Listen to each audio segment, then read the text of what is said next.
l'audio de l'ordinateur. C'est une nouvelle invitation. صيفطي نوبل؟ دخل شوف. واش في الميل ولا في Idée non valide. Hein? Idée non valide. حلا.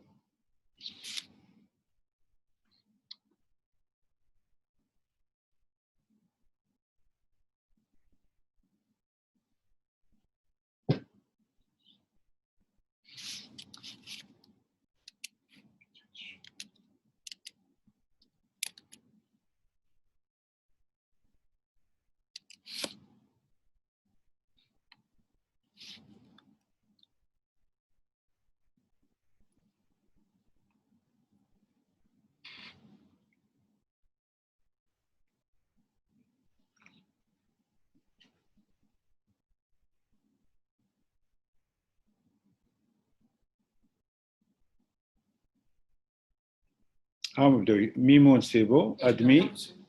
هاي دخلت. فيصل ها هو جا. Offshoring et signature, j'ai pas que ça se سي بون.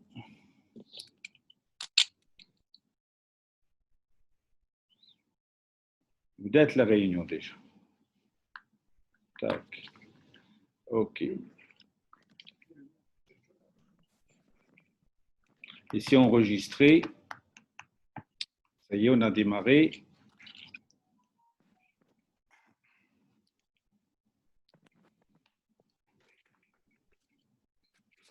Ça marche. C'est bon? Il est connecté. C'est bon. Ça fait, je suis connecté. Mimoun, bonjour. Tu m'entends?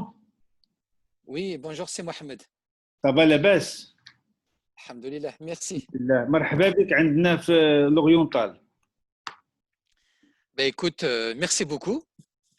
Et j'espère que ce ne sera pas la première fois. Ni la dernière. Tout à fait. Très bien. Donc, je pense que les invitations sont en train d'arriver au fur et à mesure. Je vérifie juste que Sergi a reçu. C'est bon. Alors.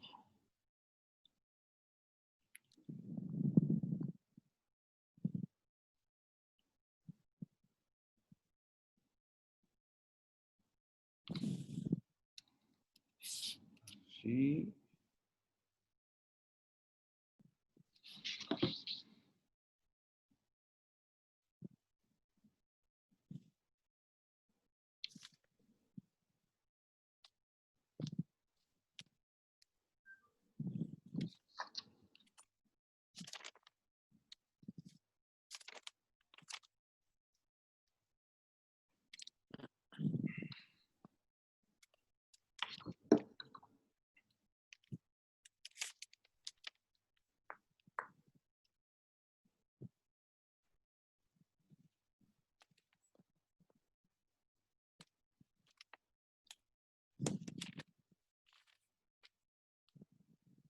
Bien, il est 18h01.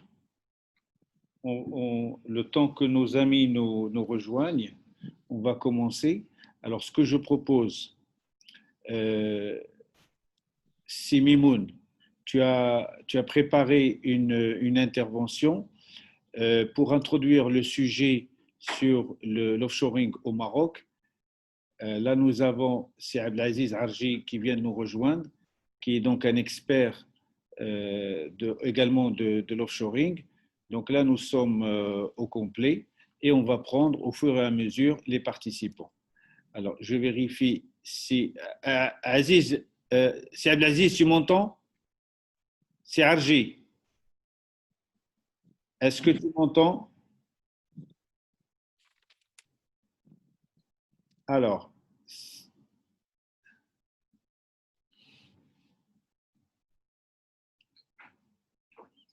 حيد غير الميكرو حيد لهم الميكرو. Ils sont muets. Hein? Là, il marche. C'est Arji, tu m'entends? Je t'entends. Et toi? Ah, très bien, parfait. Super. مرحبا مرحبا بك في وجدة. Merci beaucoup. Le bienvenu. Donc, nos deux intervenants sont complets. Alors, c'est Arji, on va démarrer notre réunion par une présente. Chacun se présente. Donc, vous et M. Mimoun Chiri. Et ensuite, on a une signature d'un pacte d'associés entre le FIRO, le Fonds régional, le Fonds d'investissement pour la région de l'Oriental, et le call center Notoriety.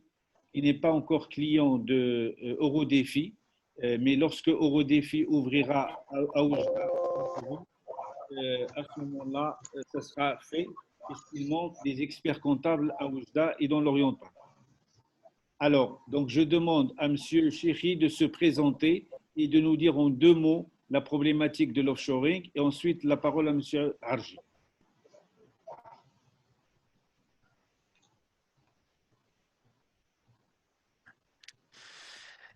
Merci, c'est Mohamed pour l'invitation et pour ce colloque en fait autour de la partie offshoring. Donc très rapidement, donc je m'appelle Mimoun Chiri.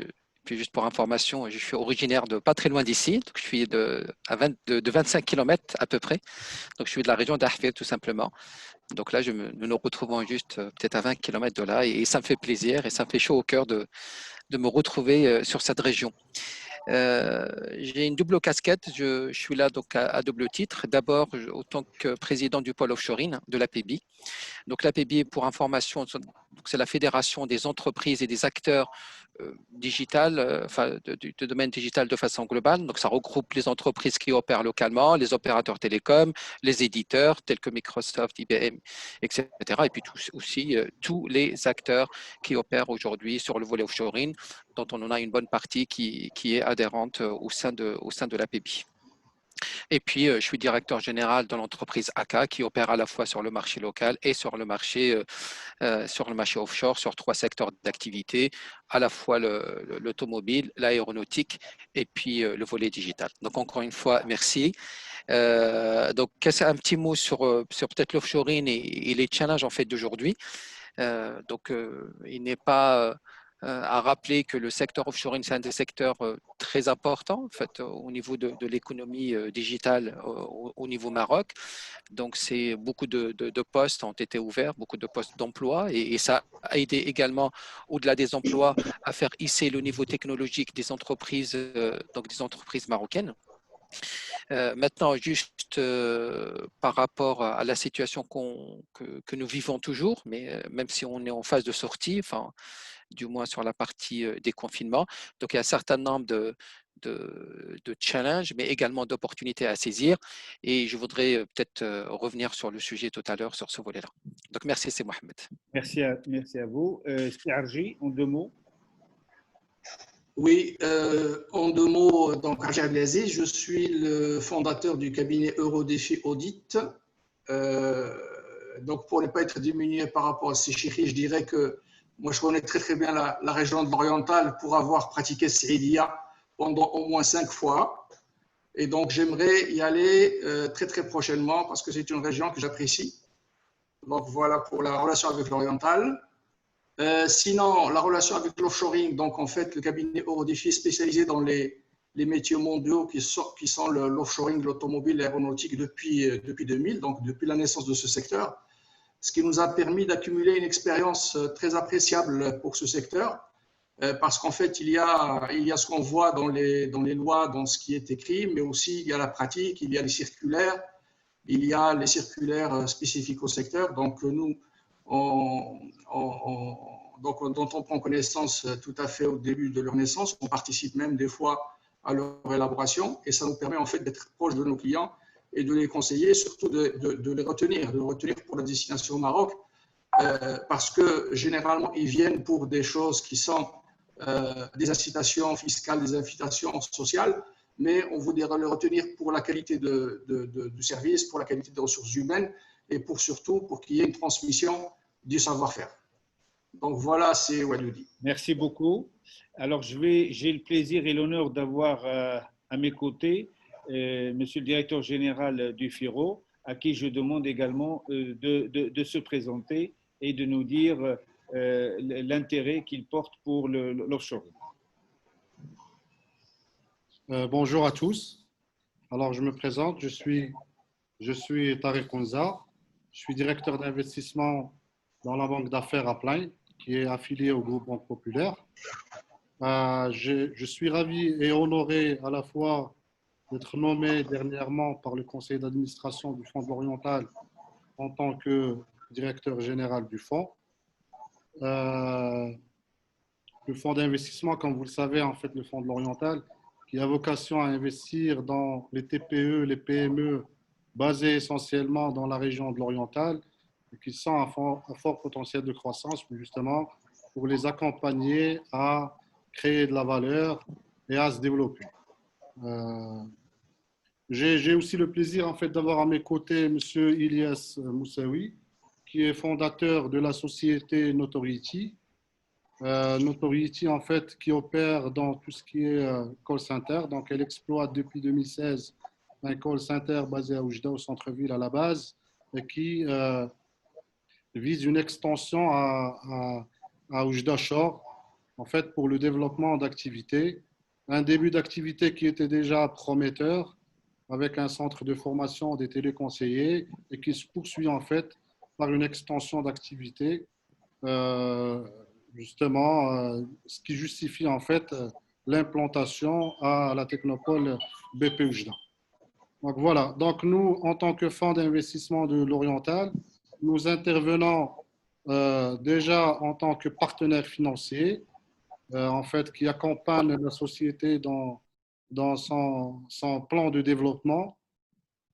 Nous intervenons à travers une ligne de financement qui a été lancée et adoptée par le conseil d'administration du fonds en 2018.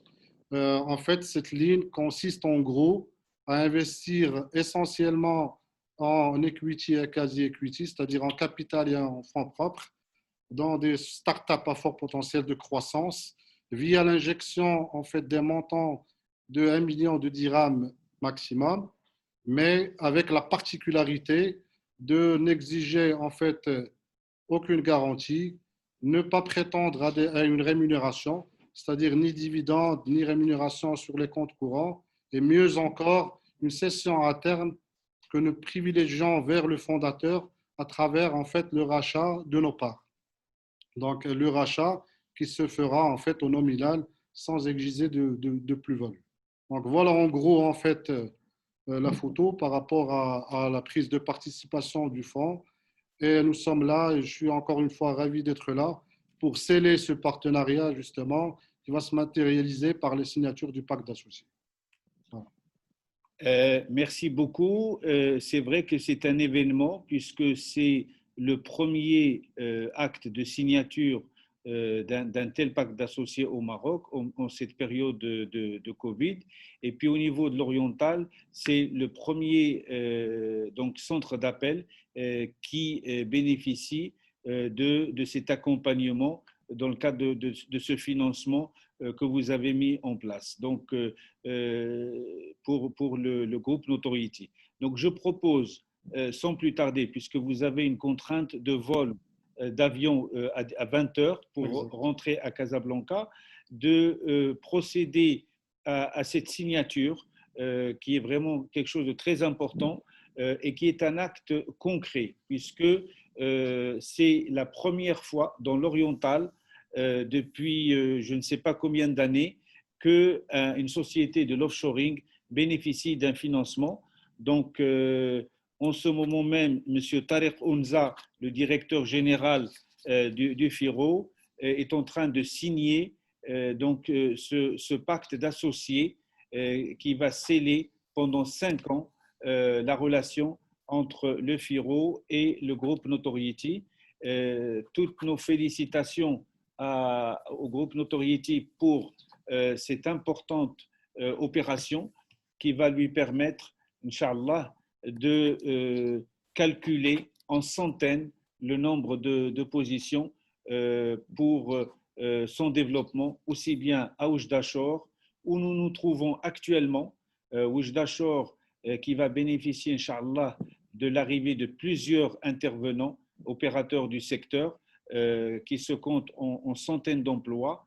Donc, encore une fois, félicitations. Merci à Setarek d'avoir fait aussi le déplacement. Merci à vous. Ça montre aussi l'importance qui est accordée par votre groupe et par votre institution au développement de l'offshoring dans l'oriental.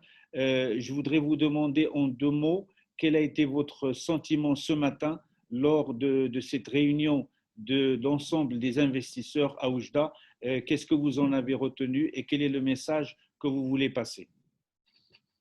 Oui, en fait, j'étais particulièrement ravi justement d'assister à cette réunion ce matin. J'ai senti déjà en fait le potentiel. En fait, le potentiel, il est là. Il est patent, ça on le sait. C'est-à-dire, c'est l'un des secteurs les plus prometteurs au Maroc, tant par le nombre d'emplois à créer, tant par les revenus en fait escomptés en fait de ce secteur-là. Donc, j'ai senti, j'étais particulièrement ravi et ému à la fois par l'implication de tout le monde. Donc, il y avait en fait il y avait les représentants du Centre régional de l'investissement, Centre régional en fait de l'Oriental, le représentant de M. Louali en fait qui était là aussi, et un certain nombre d'investisseurs en fait de renommée à la fois nationale et internationale qui sont eux aussi fait le déplacement justement et à juste titre d'ailleurs pour accompagner cet élan. Donc voilà, je vois que des signes franchement prometteurs et j'espère une très bonne continuation justement pour l'ensemble des intervenants. Déjà, en fait, c'est une marque de confiance de la part des investisseurs qui témoignent déjà en fait d'une confiance vis-à-vis d'un secteur très prometteur. Merci beaucoup, Monsieur le Directeur. Un mot aussi, Monsieur Ilyes Moussaoui. Donc, votre sentiment par rapport à cette opération, c'est un mariage, c'est plus des fiançailles. Hein? C'est ça, tout à fait. Quel est votre retour? Donc, tout d'abord, bonjour tout le monde. Nous sommes vraiment très ravis, très contents de cette journée qui restera donc une journée historique pour le développement de la société.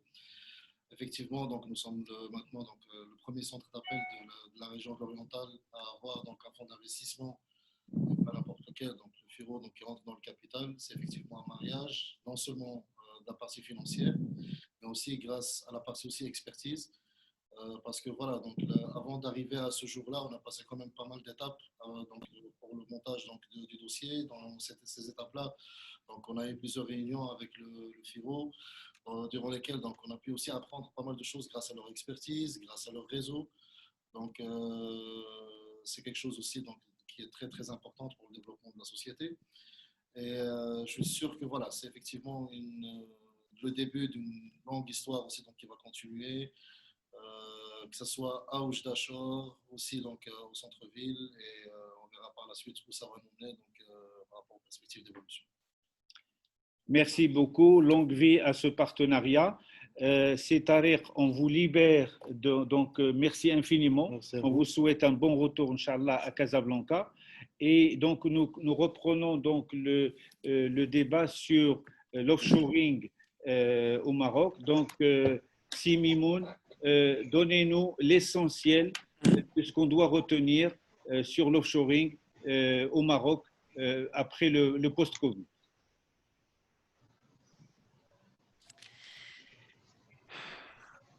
Donc, avant de parler peut-être du post-Covid, parlons déjà peut-être de la phase Covid. Donc, cet événement qui n'était pas forcément prévu, enfin qui n'était pas du tout prévu, et surtout les impacts associés ou les impacts inhérents en fait à l'ensemble des secteurs d'activité et industrie, y compris le volet offshoring. Ce que je pourrais dire, c'est qu'en avant-première, l'offshoring, c'est 5 écosystèmes. Hein. C'est l'ITO, c'est la partie donc, informatique distante. C'est la partie CRM, c'est la partie ingénierie, outsourcing de l'ingénierie. Là, on trouve la partie automobile, aéronautique et d'autres types d'ingénierie, mais également la partie KPO et un dernier. Ce que je veux dire quand même sur le volet ITO, l'impact était très faible. Donc l'impact il était très faible, était limité assez rapidement. Assez rapidement je veux dire, l'impact a été contenu.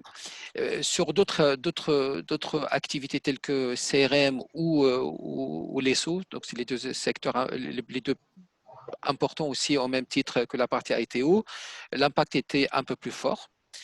Et très soudain, très brusque. Et par contre, assez rapidement, donc au fil des semaines, un mois, 2 mois plus tard, on commençait à retrouver à peu près globalement les activités, pas les mêmes, mais en tout cas des activités qui viennent compenser les activités d'origine. Et puis surtout, l'effet négatif commençait à se compenser assez rapidement. Donc, à cela, qu'est-ce qu'on pourrait dire? C'est globalement, il y a un certain nombre de facteurs qui ont participé à cette limitation de l'impact.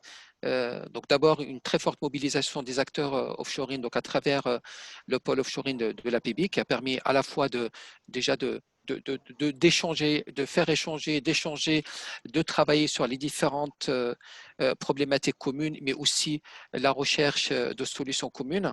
Et puis des fois, la solution, c'est juste à côté, en face, donc chez l'acteur qui est juste en face. Et puis, bien évidemment, on a trouvé aussi un support de la partie de beaucoup d'institutions et d'organismes étatiques qui étaient là aussi pour pouvoir apporter tout type de support ou de soutien pour limiter les impacts sur cet acteur-là, enfin sur le secteur sur le secteur de sharing.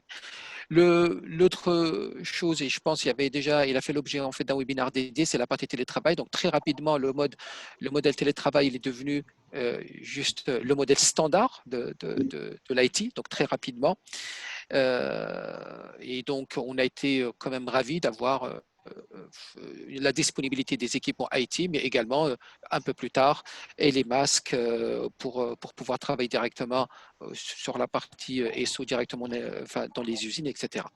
En tout cas, il y avait aussi un certain nombre de mesures spécifiques donc, dédiées à l'activité offshore qui a permis de limiter en fait l'impact. Donc déjà pendant le confinement, le Maroc a bénéficié d'une image très positive donc à l'étranger, parce que là on est en train de parler du domaine offshoring.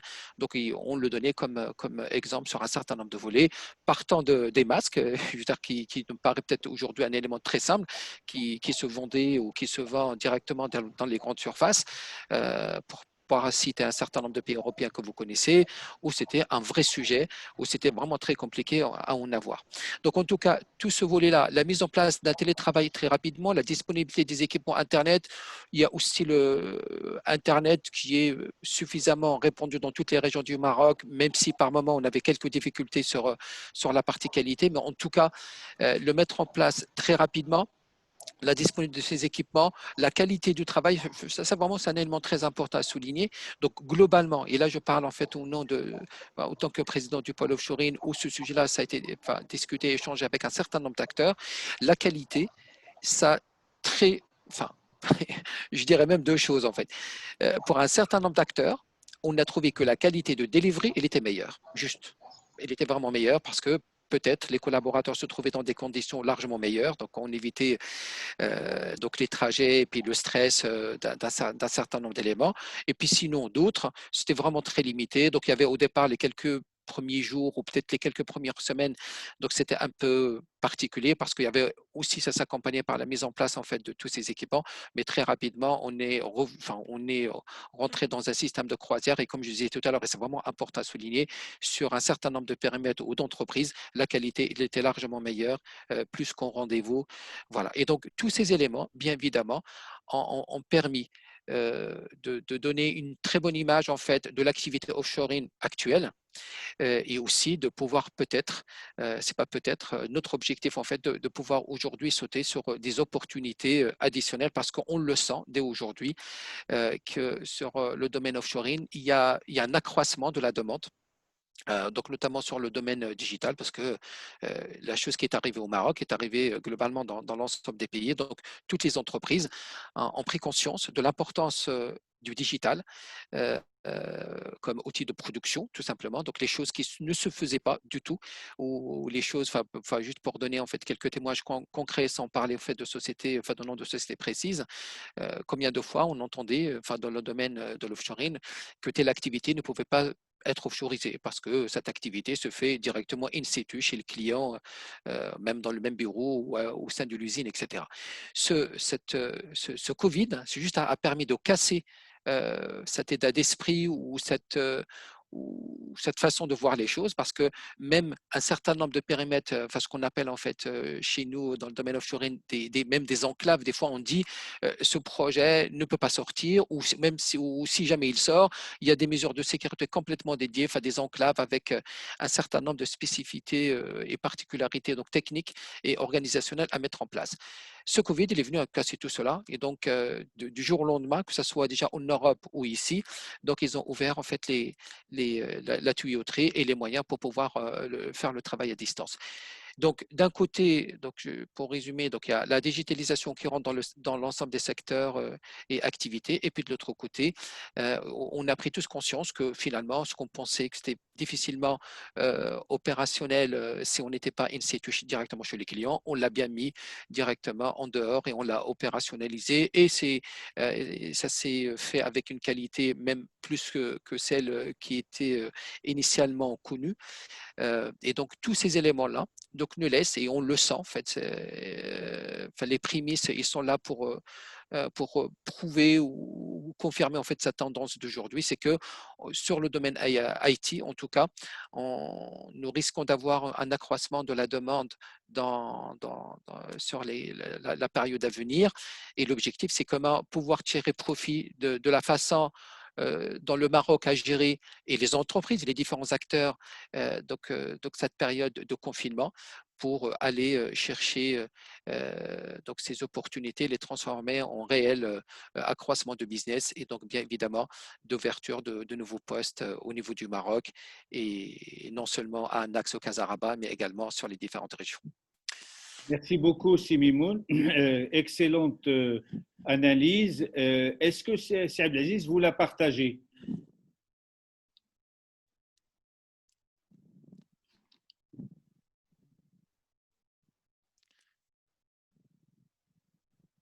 On réactive le micro. C'est Abdelaziz, on ne vous entend pas. Voilà. Ah, Là c'est bon. Oui, c'est bon. Je partage parfaitement l'analyse de ces chéris parce que mon cabinet se trouve à côté de Casa Nearshore et la plupart de mes clients sont dans ces zones ce qu'on appelle les P2I, et je partage complètement leurs soucis et puis aussi leur joie, parce qu'effectivement le télétravail a permis a donné une liberté, il a donné une liberté, il a donné une certaine souplesse. La seule chose que pour laquelle je voudrais attirer l'attention de mes clients ou des opérateurs d'offshoring, c'est que pour les centres d'appel essentiellement, il faudra qu'on fasse aboutir, et ça j'ai fait une demande au président de la PIBI, c'est de se rapprocher de l'ANRT pour avoir l'autorisation d'utiliser la voie sur IP en dehors des locaux des centres d'appel. Parce que, comme vous le savez bien, la loi interdit à tout Marocain d'utiliser la voie sur IP de sa maison et surtout d'appeler en masse des clients à l'étranger. Parce qu'à partir du moment où on pratique cela, on rentre en concurrence directe avec, on pique le pain des opérateurs. Donc en fait, il faudrait trouver un système. Aujourd'hui, c'est toléré. Aujourd'hui, les opérateurs ne coupent pas la ligne, mais il va arriver à un moment donné, si le télétravail devient une habitude, que les opérateurs coupent les lignes à partir du moment où ils voient de la voix qui passe en masse à travers leur ligne Internet domestique. Et donc, en fait, il faut trouver une formule avec l'ANRT pour déclarer les salariés qu'un centre d'appel ou qu'un centre de développement informatique décide d'utiliser à partir du domicile du salarié. Très bien. Alors, dans l'intitulé de l'intervention que vous avez envoyée, vous parliez de la menace de l'OCDE sur l'offshoring au Maroc. Est-ce que vous pouvez nous expliquer ça? Alors, je ne sais pas si je peux partager quelques slides. Est-ce que je peux partager quelques slides? Attends. Allô? Alors, vous allez devenir modérateur et voilà, animateur. Voilà. OK. Autorisé.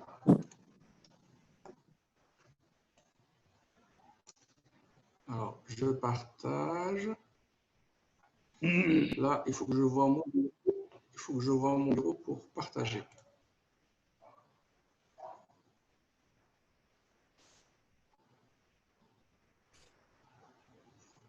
Très bien.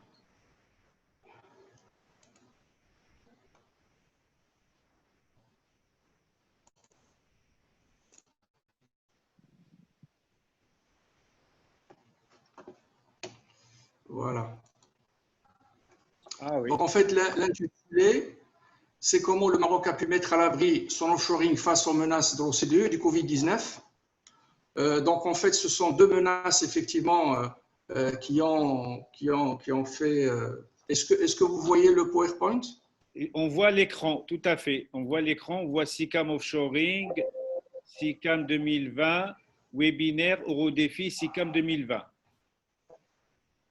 Et il nous reste 10 vous ne voyez minutes pas dans… pour conclure.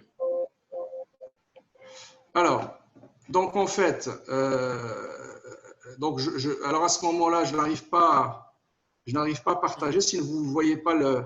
Non. Donc, vous nous dites vous ne voyez pas. l'essentiel et par contre, on le partagera avec les participants.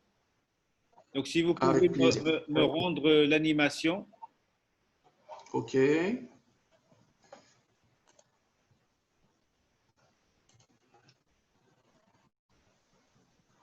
Alors, vous avez la main? Oui, merci. Attendez, voilà. Mazel. Donc, il nous reste 8 minutes pour conclure. Allez-y. Alors, donc les deux menaces ont été le Covid-19 et l'OCDE et l'Europe. Pourquoi le Covid-19? Parce qu'il faut savoir que le Maroc a eu la chance de ne pas fermer les centres d'appel, contrairement à certains pays qui sont des pays concurrents qui ont dû fermer les centres d'appel dès qu'il y a eu le confinement.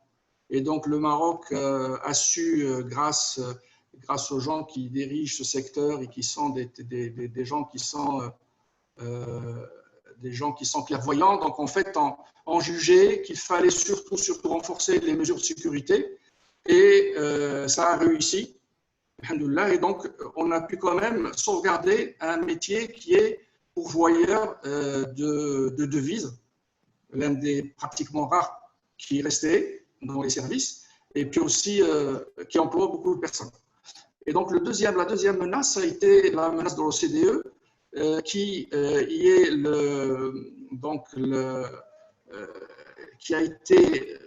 le bras armé des pays occidentaux, qui ont vu dans les pays comme le Maroc une menace pour les sociétés qui s'installent donc chez nous, qui seraient à même de bénéficier d'impôts, d'une imposition très très soft, et qui ne profitent pas à ces pays-là. Et donc en fait, c'est pour cela qu'à partir de 2020 a été une rupture au niveau de la loi de finances. L'exonération des 5 ans a été enlevée aux sociétés exportatrices. Et encore, avec la clairvoyance donc, des associations qui sont l'APIB, la MRC et surtout le ministère du Commerce et de l'Industrie, il y a eu une relation, donc une action pédagogique et une action de lobbying qui a permis de sauvegarder le pays, le secteur d'offshoring, et de lui réserver exclusivement la possibilité de bénéficier des 5 ans d'exonération, même pour les sociétés créées à partir de janvier 2020.